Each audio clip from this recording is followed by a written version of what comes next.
Welcome, everyone. This is the first episode of Vergence by Hacked in the Dark. We are a network of game designers making Forged in the Dark games based on Blades in the Dark. Today, we're showcasing Vergence by Dave, who will be jamming. And I hope you all enjoy, so take it away. Okay, thanks. So welcome everybody.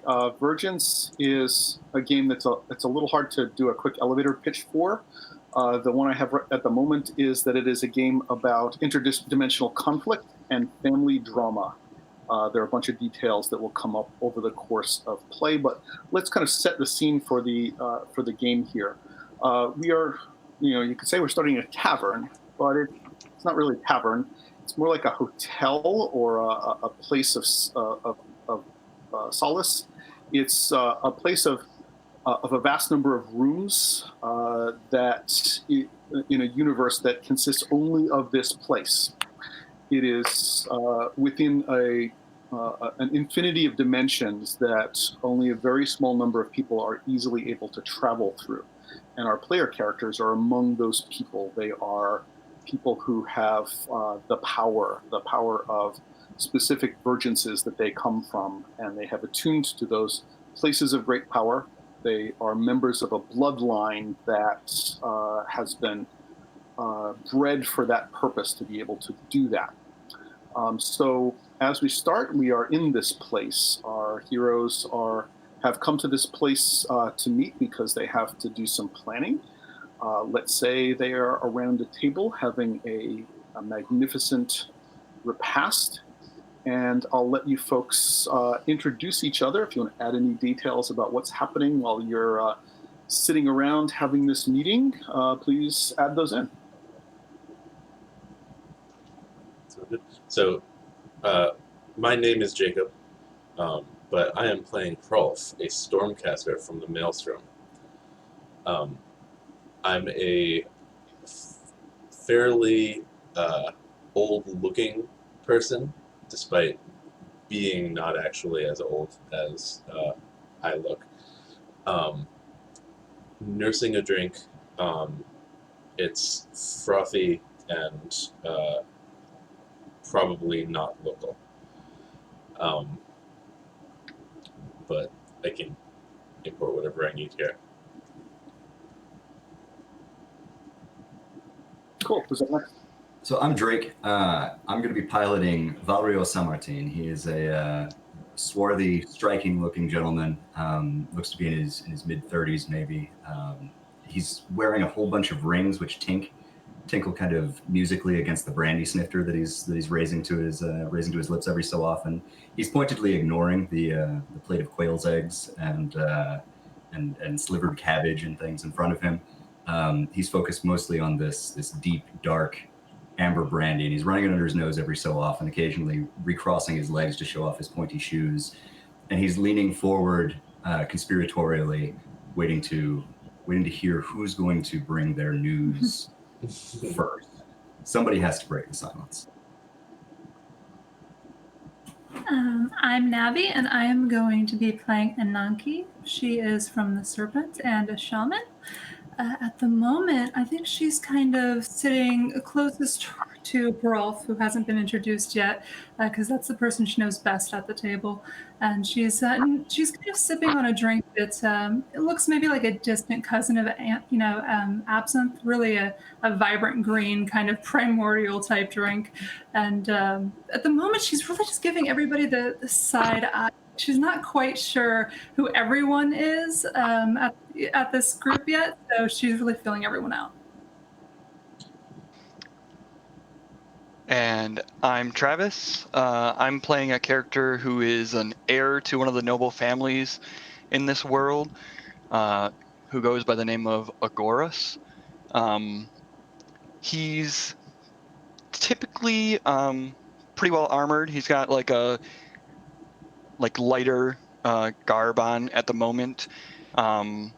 Not really eating so much because at the moment I think he has kind of like a mask on, like a masquerade mask on that looks a bit like a badger, and he kind of pulls it away as everybody's looking around a little weird, and he's like, "Yes, I know it looks ridiculous." One other point I'll make before we get further into the character stuff is that I'm doing the technical production, so if anything happens, give me a shout in chat and I'll be able to see it. And if you can't hear me or anyone else or anything, give us a shout and I can make fixes. Okay, cool. All right, well, we'll hope it runs smoothly. Mm-hmm. Just to give a little bit better context for this, you folks have all been invited to a masked ball. This is an event that happens once every 12 years in Agorus. It is a royal masked ball hosted by Her Majesty Queen Inhedron, who is actually Agorus's mother, because you are the heir to that throne. It runs for 4 nights consecutively.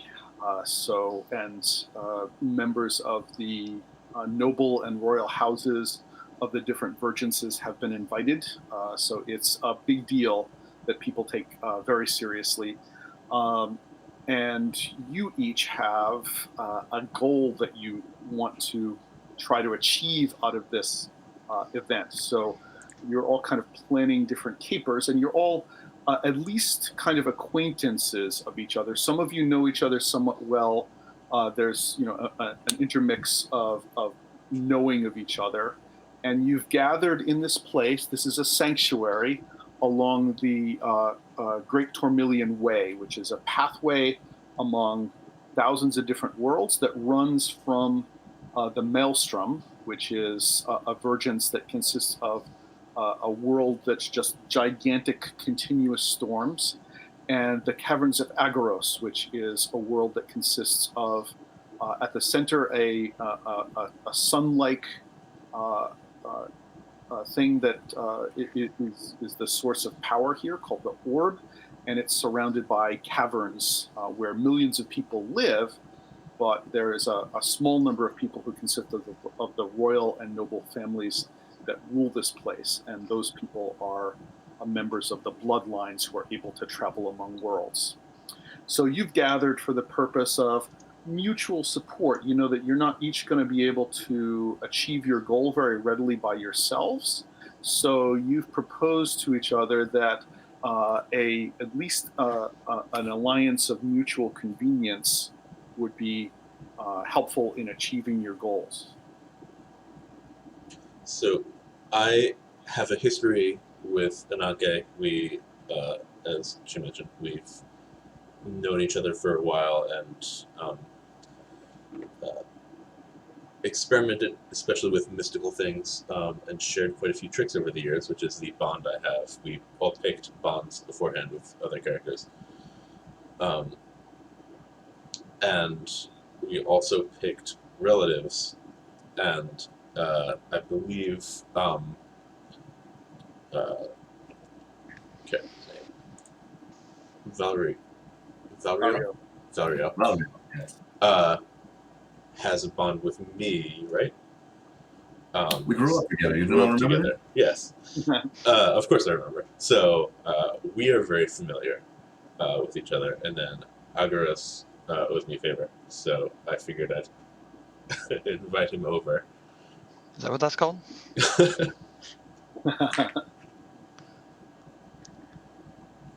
is going to be a contentious group. I can feel it. Sure. So we're not starting sort of in media res in the middle of action. We are starting in sort of plotting and planning. Mm-hmm. If you want to bring up any kind of suggestions about how you're trying to get your stuff done, that is fine. If you want to ask me questions about circumstances or kind of plot hooks that you're looking at, how you might try to accomplish your goals. If you want to describe to the group in character what you're trying to achieve, that, if that's something you're willing to reveal at this point, that would be a reasonable thing to do. I think Valriaut is already sort of leaning over the table at this point, and he's kind of set his glass down. He says, "Okay, so this is the way that I see it, and feel free to correct me if I'm wrong. I do not believe that any of us are merely coming to the party just to enjoy the party. That being the case, who wants to spill first? I'm certainly there to enjoy the party as well as other things. You do not have to be coy with me, Hrolf. We've known each other far too long for this. It's true. There is something there I need. But I don't know the area as well as Agorus would. Attention shifts to Agorus. Are you trying to take something from the ball? I think he might be in the way of finding a wife by now, yes? Something more permanent. Ah. Rules. You want to take that from me? They brought you. There is a statue that I'm looking for that is of great importance to me and my work, and presumably my family. Well, there are many statues in the Great Halls. But I might be able to help you, yes?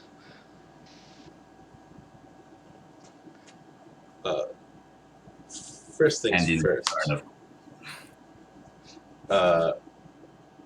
First things first, I will need to know where it is and the layout of the hall or manor or whatever building this is taking place in.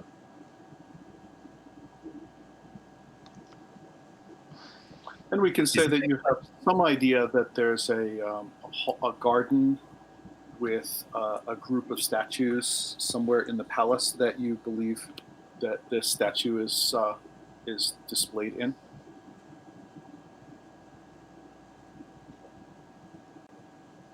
So that is my business.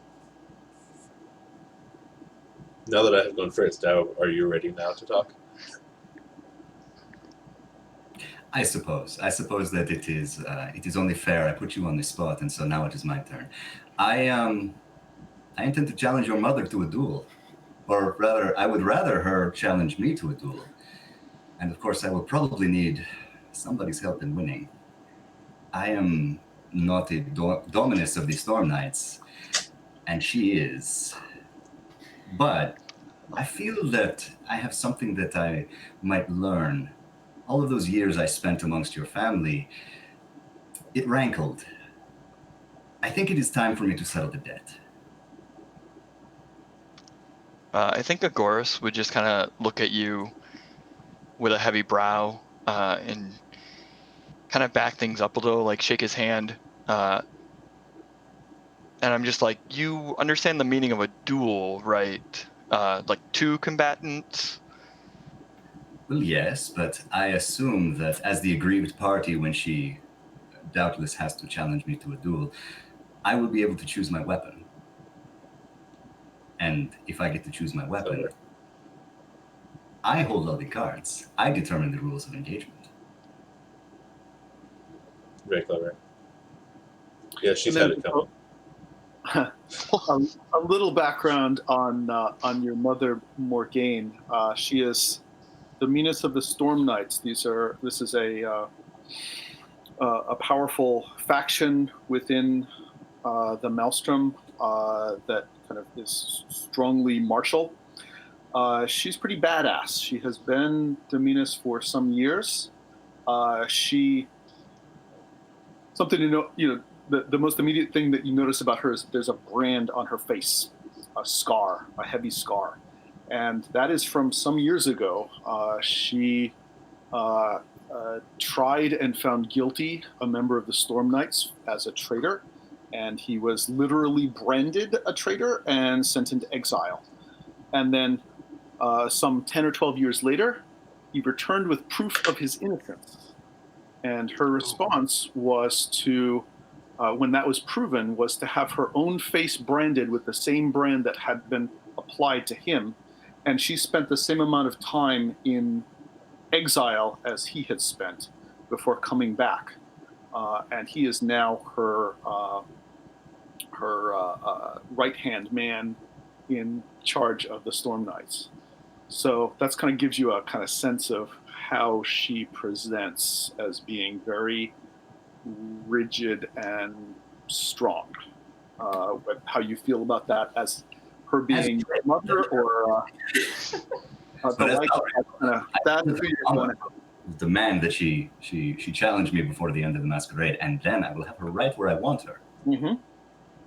Yes, I can certainly see that you needing her to challenge you makes the most sense. All right, so that's a little background on that NPC. Sure. And I think Agorus will look to the two of you. I've never met this strange extra person that came with Hrolf. However, I am familiar with the other pair, specifically Hrolf, whose life I once saved in a prior engagement, but I don't think he quite understood what was happening or how it went down. I'm pretty sure I was doing you a favor. I don't know how many demons you fought, but it doesn't work quite that way. But I think I'll look between the two of you, and I'm like, I'm glad that we were able to meet here, but I'm afraid that I am not familiar with your friend, Hrolf. I assume you trust this person? This person does have ears. I'll let her introduce herself then. Yeah, at this point, I think Ananke's just been kind of nursing her drink and listening to everyone else speak. She's definitely sizing up everyone now. She's identified Agorus as someone that the serpent has told her would save her life, or she would have to depend on to with her life rather at some point. So she actually is aware of him even without ever knowing him. So it's kind of a strange thing. So she's probably staring at him in a very unsettling way. And she is certainly a strange person. She's even amongst the bloodline, she's very tall and she's heavily ornamented, wearing a lot of baubles. There's something very strange about her. And she's making a lot of eye contact, just kind of staring him down, trying to figure out what he's about specifically. But if pressed about what mission we're all kind of undertaking, she'll just wait quietly until everyone's finished talking, and then mention, "I'm here to liberate a dragon." A dragon. A dragon, a relatively small one. What is relatively? Well, I guess we are both here to liberate things, so there is that. There are many things that will go missing at the end of this ball, I imagine. Well, I'm sure that's not completely uncommon. Thieves are abound even in the great land of Agorus. I asked you both here to help, and Valriaut, I appreciate you coming to my call, for I have a relatively delicate matter,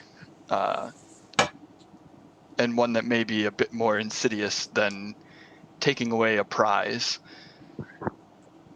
I believe that the ball may be the grounds for some sort of ritual planned by demonic entities. I would greatly appreciate if either of you could lend your aid once I am able to find exactly what this plot involves. And I, for one, have no love for demons. You recall the unpleasantness with Tiron, the demon that we probably both came into contact with not so terribly long ago in our past. He still hounds me, and if I can jam my thumb in his eye by helping you, so much the better. Yes, demons are pretty bad. And I'm sure a dragon would certainly help in a conflict against them. I am suddenly thinking that perhaps my choice of weapon against your mother might be dragon. Well, I'm pretty sure if your friend intends to make it out with the dragon, you may want to be a little bit less conspicuous. Where's the fun in that? Yeah, I was thinking that you were going to argue for and I against, but now I'm worried for your safety. So perhaps I will reconsider and instead choose a scion of Agorus as my weapon.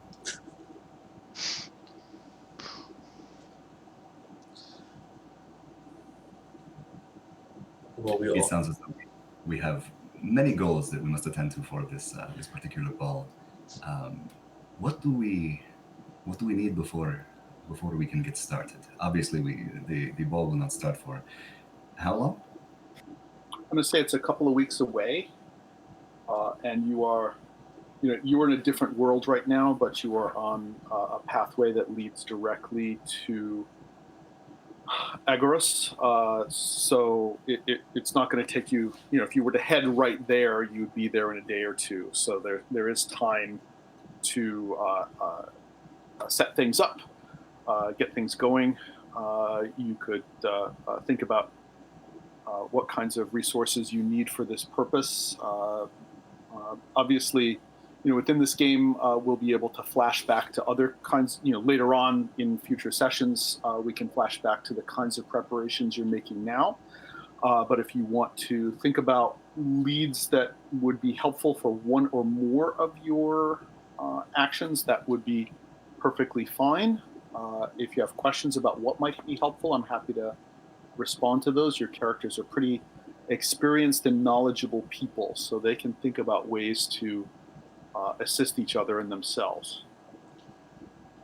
Is in Vergence there a engagement role equivalent? There is. It's Okay. optional. Right. So it's there in the basic blade system. There's an engagement role for each score.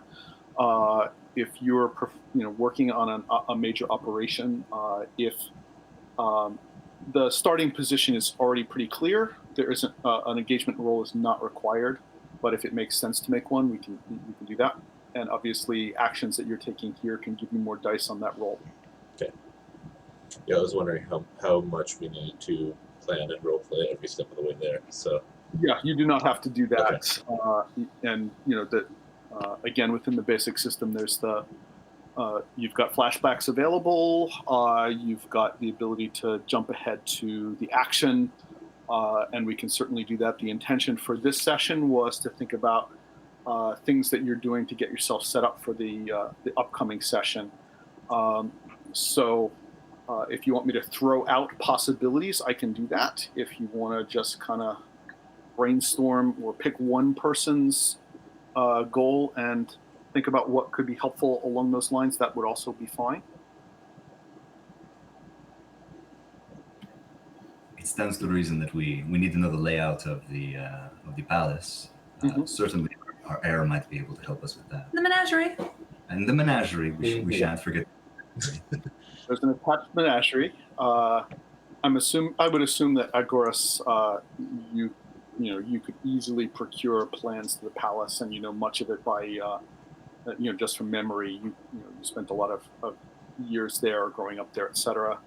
And Variaut, you are a member of the noble houses of Agorus. So even if you spent much of your adult years out in the Umbra, you are aware of what that place looks like. You've attended events in the palace before. You have relatives from these, noble families. That's not going to, it's not going to be a problem to just know the basic layout.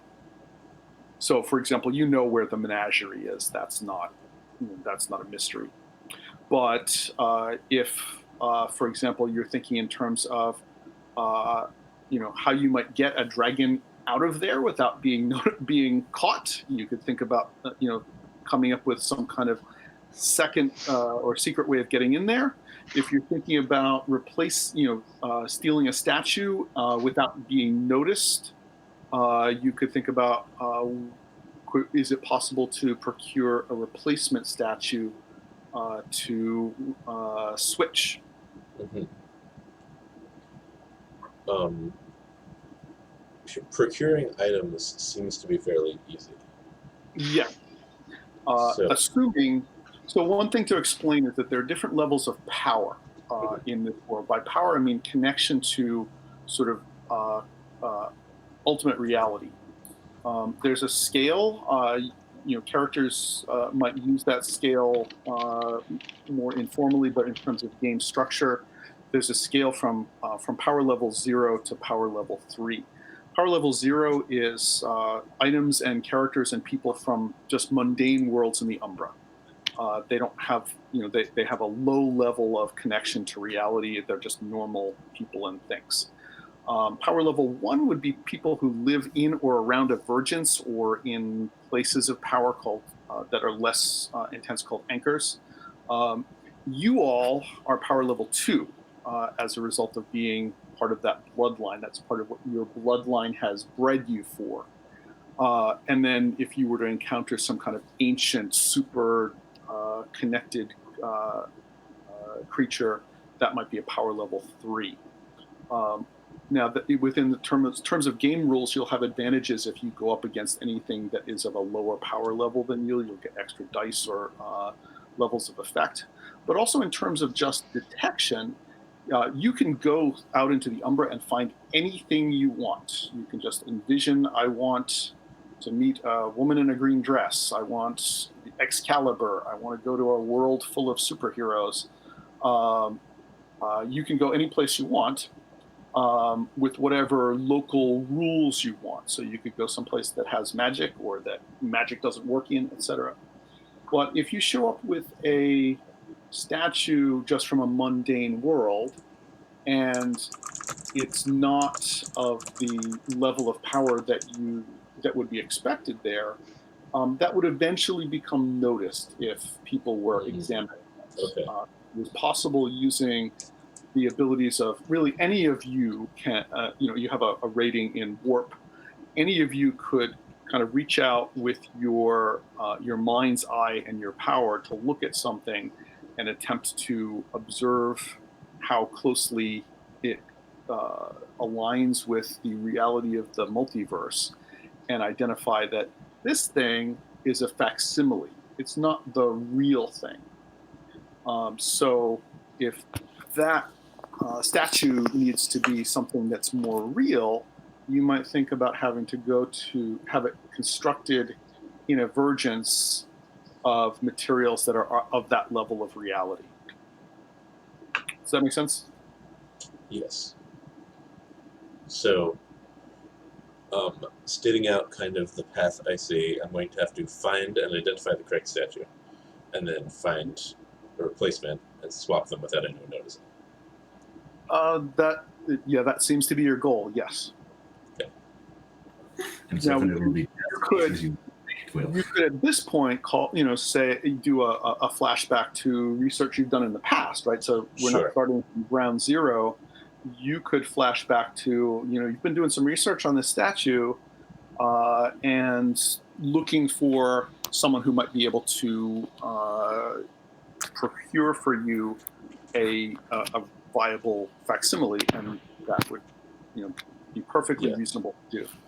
That would make sense that I would have hired someone in the past in preparation for it. Yeah, you didn't think of this 5 minutes ago. Right, right. Sure. So yeah, I guess I say I would have done that. I would have somewhere a facsimile waiting for me to swap out. Okay.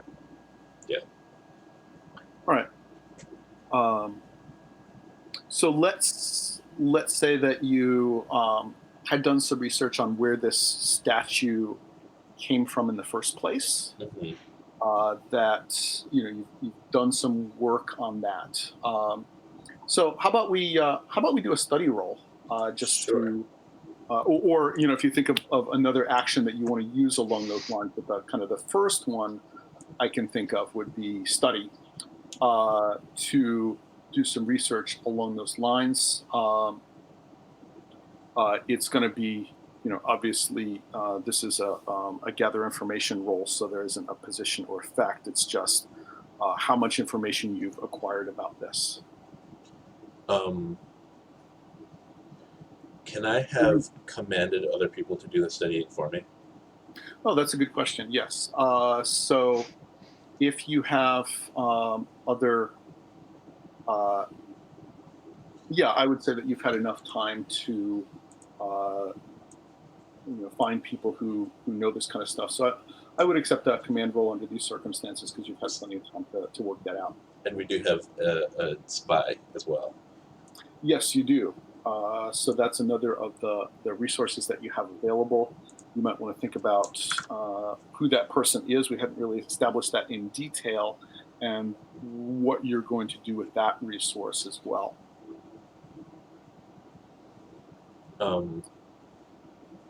I don't want to steal everything and say, like, it's probably a fifth contact that we all know who is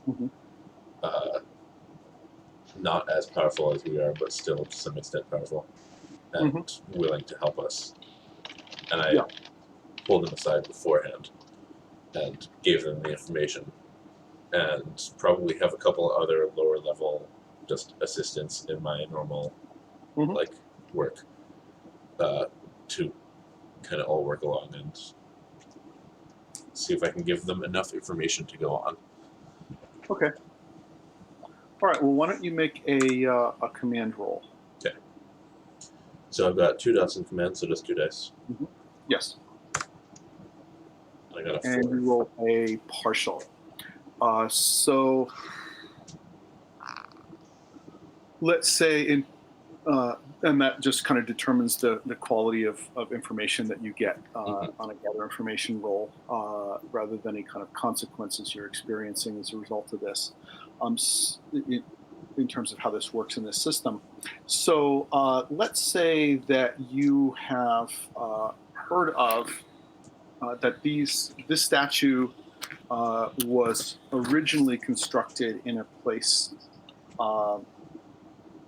an anchor out in shadow, called the Construct, a place that actually has been growing over time, and there are some people who are saying that it's virtually already a Vergence, but this is a machine world where people, the core of this place is a gigantic machine that does complex calculations. The people who live there, are mechanists, and there is an individual who you have a contact with.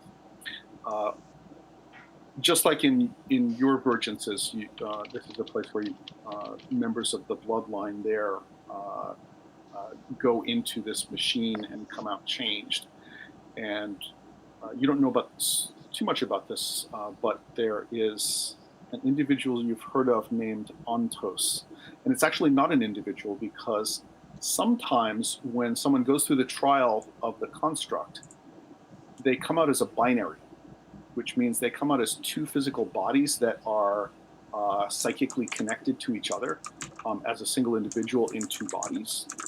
And this person named Ontos is actually a person in 2 bodies.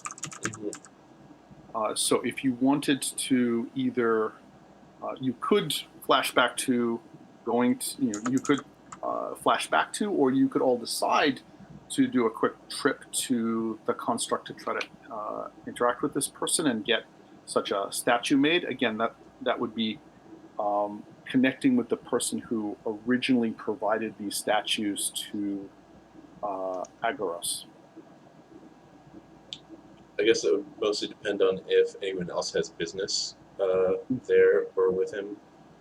If not, then I can go on my own and we can do it as a flashback. Yeah, and we can do that as a quick background event if you wanted to do it that way. No one else has any business there, then? Okay. No, I don't think so. Yeah. All right. Yeah. So that can be a quick flashback of me seeking out this person. Okay. These people. Is it? Would I say this person if it's two bodies? This so it's one person. Okay. This is a situation in which the pronoun they fits Mhm. incredibly well. Sure. So seeking them out and giving the details, like kind of matching up the details, saying like, you know, this statue that you made this one time, I need another or a similar one.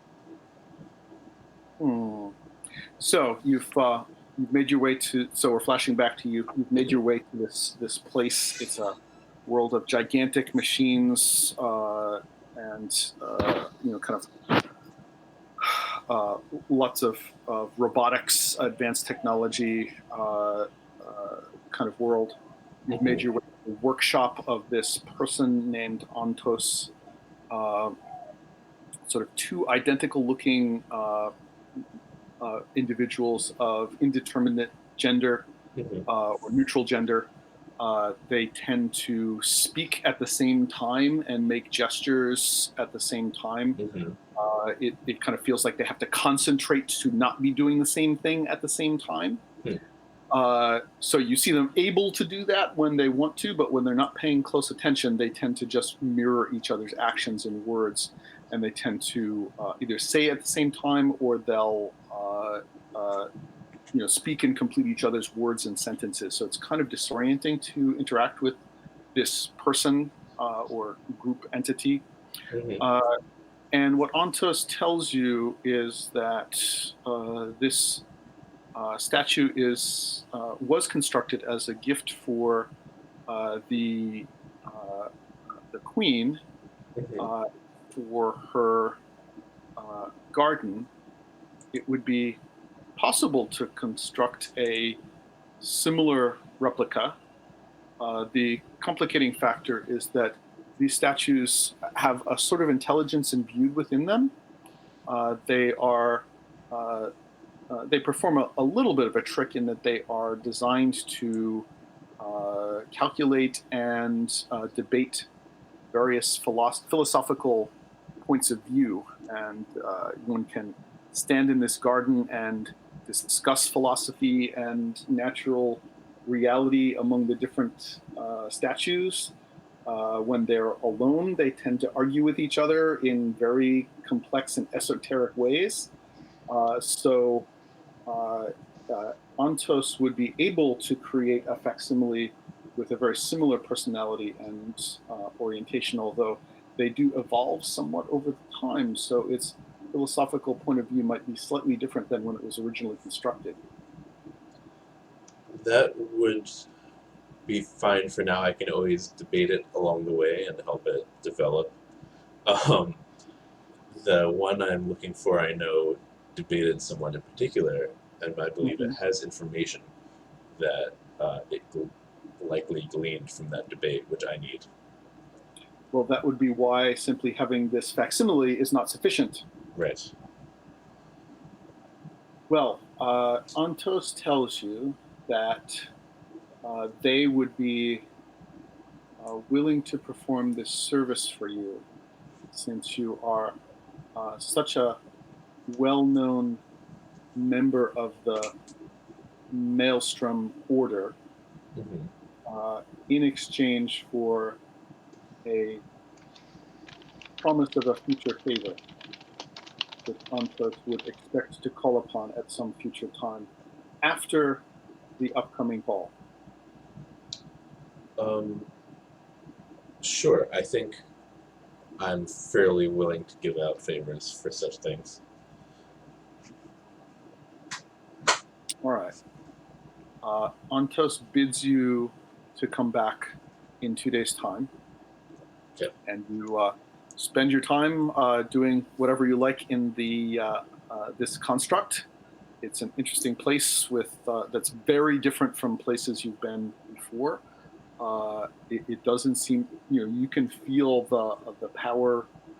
It does feel something like being in a Vergence. When you're in a Vergence, you can feel kind of reality being more solid than when you're out in the Umbra. And this doesn't feel quite like that, but this place is kind of feels up and coming. And potentially you're even concerned about how it might challenge the power of the other Vergences if it were ever to expand in serious ways. A couple of days later, you return to Antos's workshop, and they provide you with this statue. It is approximately human-sized. When you come in, Antos is having a little bit of a discussion with it. It is able to talk and communicate, and they're having a conversation about n-dimensional mathematics.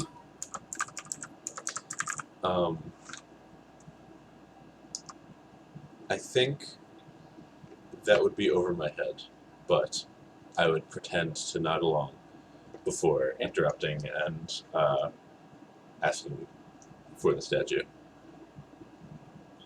Antos says that they have been testing the statue and believe it to be very similar to the statue that was provided to Her Majesty Inhedron of Agorus. Excellent. This should do then. And I turn to the statue and say, we'll discuss the finer points of n-dimensional mathematics later. As you will. And on the way out, I notice a stall that has nitro brews and pick one up, and then you see me sipping that at the table in the hotel. Okay. All right, so that's your flashback. Mm-hmm. So we're going to say that you have, in your belongings in this place, as you've been talking to these people, you have this statue amongst your stuff. How big is it? I'm going to say it's a bust, so Okay. it's a human-sized head and shoulders, Yeah. but it's not a full body statue. So it's not like, Michelangelo David. Yeah, right. Uh-huh. Okay. Cool.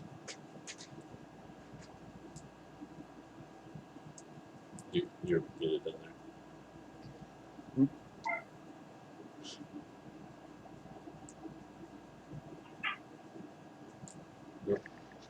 There you go. There we All right. That's totally the mental image that I had, though. Michelangelo's That's David. how I picture We're it gonna too. put in there. This is easier. It's a relatively small statue. Yes. Rivals dragons. Right, exactly. Yeah, it is Only it still is, relatively small thing. definitely smaller than you would expect a dragon to be. One of the complicating factors you might encounter is that the other statues might or might not easily recognize this one as being a counterfeit. True. Where are you taking him? Statue. Uh-huh. So this is just a curiosity thing, but looking over at Agorus, how is he feeling about the fact that two people are definitely out to rob his family and someone else wants to fight his mother? So... My mother. Different mom. Yes. Hrolf. Okay. Yeah. So then just the two people who want to roll you for your goodies. Yeah, no, Agorus and I, we get along great. That's established in fiction. Yeah, I think. I think Agorus kind of mentioned it, just like offhandedly saying, like, yeah, well, there are thieves in Agorus. It's not perfect, of course, but I think it's worth noting.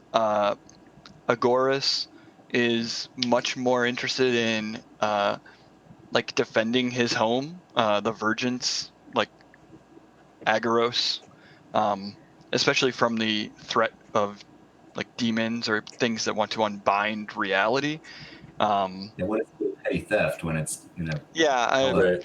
human intention, right? Yeah. Things don't really matter that much. And I mean, I'm giving you a new statue. Yeah. And both of the things that were requested are like super frivolous, you know what I mean? Like it's Right. a statue in a garden, like animals in a menagerie. Like, these are things that the nobles collect and kind of like show off to each other, but you know what I mean? So I think I'm probably like, even before like Hrolf is telling me about exactly what statue he's trying to find in the philosophical gardens that he didn't mention, uh, I would probably be willing to tell Ananke about the menagerie. Maybe describe that I know a number of dragons that have been brought recently. Often the grand ball is kind of like a showcase. Like, people probably wander the menagerie at certain points to, view it. Like, what's the point of having it? Like, it's for show, right? So I'm sure that I've seen some things. Trying to like figure out if you know exactly what you're looking for, or like if you have a better description, if I can get that out of you.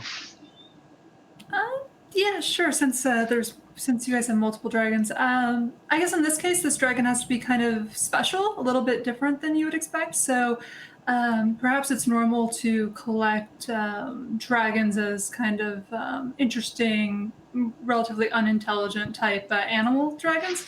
But this particular dragon that was captured is actually a young, very intelligent dragon, the type that you're not supposed to be able to have in captivity. We're blackfishing here, I Yeah. think.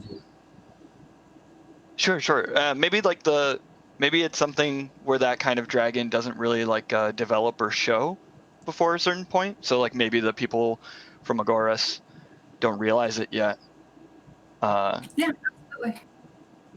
So I might not be able to point it out exactly, but like colors or something. Like, yeah, there's a red one. Somebody brought back a black one not too long ago. I think I like the idea of her not knowing what color it is exactly, so it'll be a little bit of an interesting thing when we get there. Mm-hmm. Sure. Yeah, How you know this? yeah. Maybe Agorus is just like, what exactly is the plan to discover which one it is? Well, I figure we'll ask it. Funny, that was my plan too for the statues. We're gonna go talk to dragons and statues and figuring out which one is the intelligent one that we need. Yep. I like this plan. It's a good plan. Hrolf, one thing that you might or might not bring up, but just so something that you're aware of, is that your mother is going to be traveling to Agorus sometime in the next few days for this masked ball along the Great Tourmilion Way. So one thing you could bring up is whether whether it would be helpful for you to make any kind of contact, or Variaut would want to do anything to begin the process of establishing this event that will end in a challenge to a duel.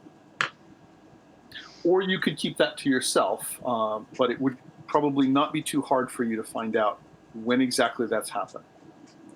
No, I would share that information and say, if you want to get a head start before the ball, now's the time. I think it would be more prudent if I made an impression at the ball. That way, everybody has to watch while my glorious victory, of course. Now, I've been studying. I've been trying to learn as much as I possibly can about your mother, the pressure points, who it is she favors, who she does not like, how I can emulate the latter, and how I can divest her of the former. I want to find a way to, and I'm sorry, I know it is your mother, and I'm sure that it is, there is some ghost of affection that you still hold for her, despite the obvious. I wanted to know how to hurt her in such a way that I could force her to challenge me. Is that a thing that I can maybe do with a flashback? Dig up dirt or something like that. Yeah, see is like the pressure points on somebody. Mhm. What I can surmise, what I can read from her histories, what's available in gossip, Mhm. what's the best avenue to finding Morgaine's pressure points.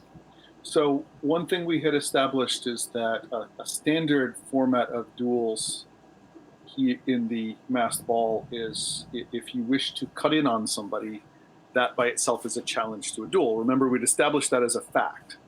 Right. So if that's the direction you wanted to play, the question becomes, who could you be dancing with that Morgaine would challenge to cut in? Absolutely, yeah. Mhm. Is that a thing that who she's favoring at court, or who it is that she's formed an attachment with, or something that I might be able to get from either secondhand account or maybe even firsthand account. I want Valriaut and Hrolf to dance. Thought about that. We're definitely- that's Or if I had information that, or if I planted information that so and so has something to tell you if you dance with them, Ooh. but they're currently dancing with Variaut. aha. The plot Something like that. thickens. It's gonna be a long dance. Right. It's going to be an incredible long dance.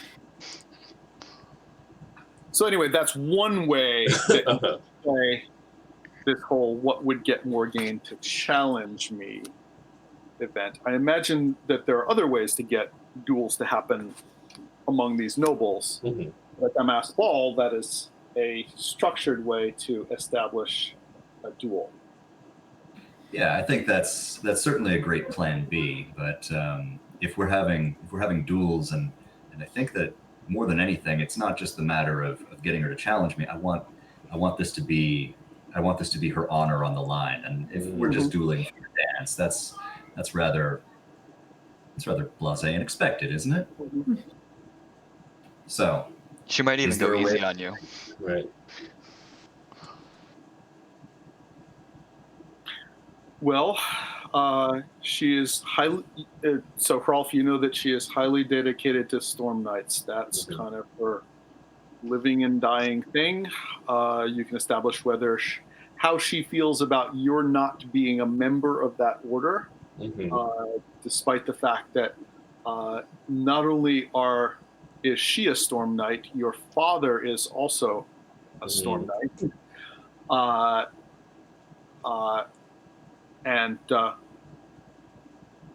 just something I'm not sure if you had noted, but your father is Selim. He is Yes. a prominent Storm Knight. And Agorus, you also know Selim. Oh. Oh, I didn't realize that was your father. Yeah. He's a good guy. Okay. If you say so. No, he's fine. Maybe you like him quite a bit more than your mother, perhaps. Possibly. Yeah. If he's less of a hard ass than that. Mhm. So that could be a line of inquiry in terms of talking to Selim and getting information about this. In that he's a friend of Agorus. You can think about how you know him.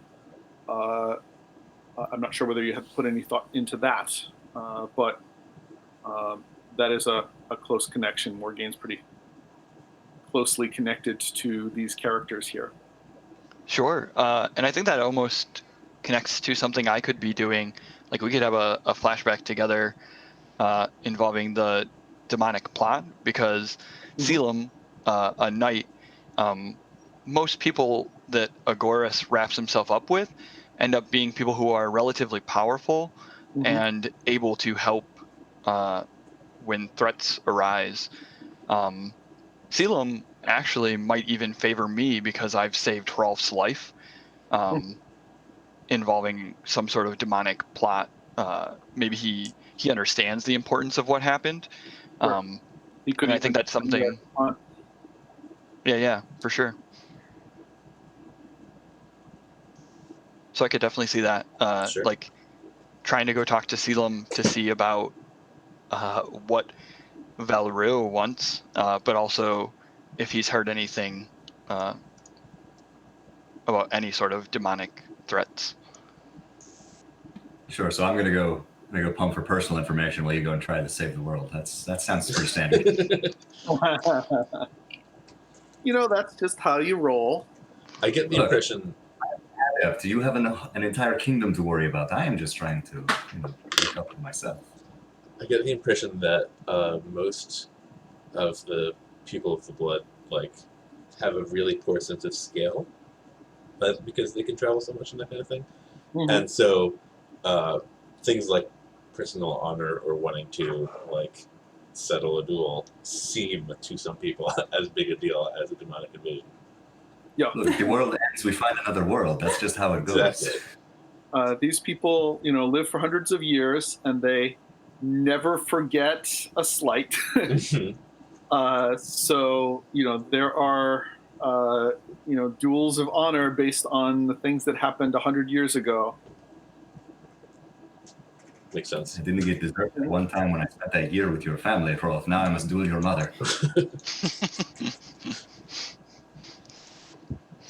It's very complicated. Yes. It's a rich tapestry. Mm-hmm. So it would be possible, Morgaine, you would expect Morgaine would be traveling with a group of other members of the Order, other people from the Maelstrom. So it would be possible to say that Selim is part of that group. So you could even reach out to that, see about connecting with that group, even not worrying about Morgaine, but wanting to talk to him. I think that stands to reason, and I'll back your play. So, if Hrolf is going to be my brother here and tell me that Morgaine is traveling along the Vermilion Way, and we might be able to blend in just a small amount, and perhaps get the information that we both seek. Why not travel together? You could arrange to just happen to be traveling along at the same time in the same direction. Mm-hmm. That would be, not an inconceivable thing, since lots of members of these bloodlines are heading toward Agorus in these next few days. Good, less lying. I like that. Yeah. More believable lies. Right. Exactly. This is yes. Yeah, I think that's all fine. And I think, because that sounds like it's heading in the direction of leaving the tavern, and towards the future. I think one of the things that happens in the tavern before we kind of settle all of our things and taste all this food is that Agorus would have probably snapped his fingers at some point, and maybe some retainers walk over.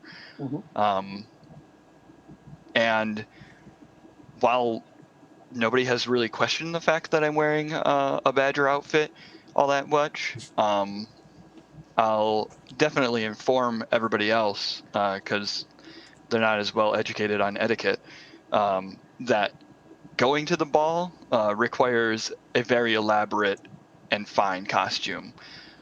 So before we leave this tavern, you will all choose an animal. Well, I do not.